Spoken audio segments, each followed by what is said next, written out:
Hola muchachas y muchachos, ¿cómo están? Hoy es el primero de una serie de videos sobre la lectura crítica que les van a servir mucho para que les vaya muy bien en el ICFES y para que ojalá puedan pasar a la Universidad Nacional o a la Universidad de Antioquia. Así que vamos a verlo.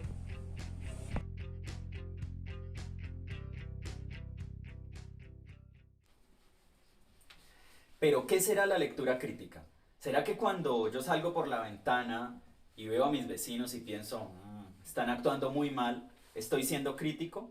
¿O por el contrario, cuando a mí me parece que todo está bien y estoy conforme con todo, ¿será que no estoy siendo crítico? Pues ser crítico en términos académicos es juzgar y decidir sobre algo, pero de manera argumentada. Como vamos a ver en nuestra serie, ser crítico es sobre todo una experiencia que tenemos sobre el mundo y sobre la vida. A continuación les voy a explicar cómo evalúa el ministerio la lectura crítica y después veremos unas precisiones teóricas que apoyan la visión que les voy a exponer sobre lo que es la lectura crítica desde la experiencia vital de cada uno.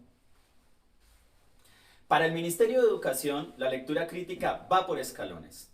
Un primer escalón lo llama la lectura literal. La lectura literal es aquella que tenemos cuando sabemos el significado de las palabras. Esas letras que están juntas en una palabra tienen un significado y lo podemos encontrar incluso en el diccionario. Esa es la lectura literal. Después pasamos a un siguiente escalón, que sería la lectura interpretativa. Allí activamos lo que sabemos previamente y entendemos la intencionalidad de los textos. Un tercer nivel de lectura tiene que ver con la lectura crítica.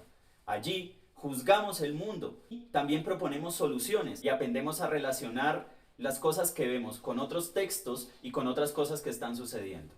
Pero la lectura crítica en mi concepto es mucho más que eso, es mucho más que subir escalones. Realmente la lectura crítica es una experiencia sobre el mundo que tenemos desde cuando estamos muy pequeños. Es como un mapa que vamos a ir descubriendo conforme vamos conociendo más cosas y teniendo una experiencia mayor sobre el mundo. Según el diccionario filosófico, ser crítico es dejar pasar por el tamiz de la razón las ideas y los conceptos. Esto con el fin de poder discernir, es decir, diferenciar una cosa de otra. Para la teoría latinoamericana, la crítica tiene que ver con organizar el pensamiento. También con reflexionar continuamente en un diálogo con los otros, con otros textos y consigo mismo. Además, tener en cuenta que los seres humanos son sintientes y pensantes. Entonces ahora sí podemos entender de qué se trata la lectura crítica desde la experiencia vital. Para esto es muy importante tener como base un aspecto fundamental. La lectura crítica necesita empatía, es decir, necesita una ética en el mundo, una ética que hemos construido desde que tenemos uso de razón. En esa ética hay unas cosas que nos parecen mejor que otras, hay unas cosas que nos gustan más que otras. Es desde allí, desde esa empatía que tenemos con los otros, desde esa empatía que tenemos con la naturaleza, con los animales, por ejemplo, y también con la sociedad, desde donde partimos para entender la lectura crítica desde la experiencia vital. El siguiente punto, que no es menos importante, tiene que ver con la ubicación espacio-temporal. Allí se resalta el uso de líneas de tiempo, además de mapas, pero no solo de mapas de la actualidad, sino de mapas históricos que nos pueden ayudar a comprender cómo el ser humano fue también descubriendo el mundo y encontrando nuevas cosas en él.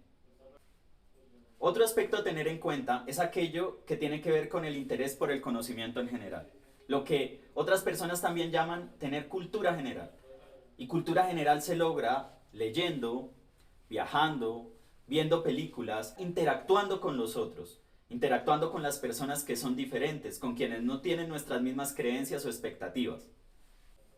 El otro punto es estar informado de lo que sucede en la actualidad, es decir, saber cómo va el mundo, quiénes son sus protagonistas. Para esto es muy importante ir a las fuentes de las noticias, pero no solo tener una fuente de información como un canal de televisión, sino que debemos intentar conocer información de diferentes países.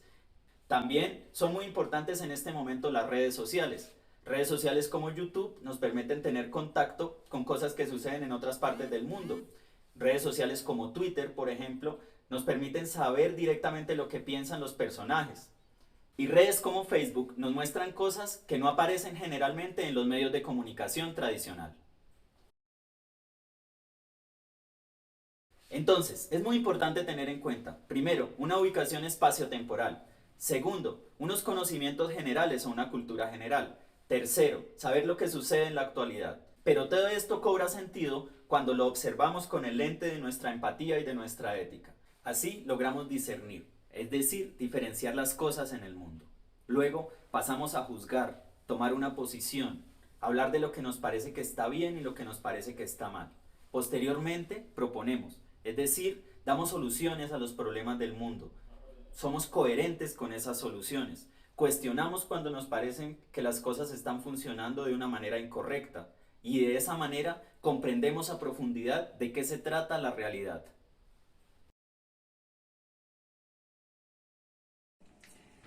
En el segundo video empezaremos a ver las preguntas y ciertas técnicas para responderlas correctamente. Para esto es importante que lean el texto sobre África que les dejaré en la descripción del video.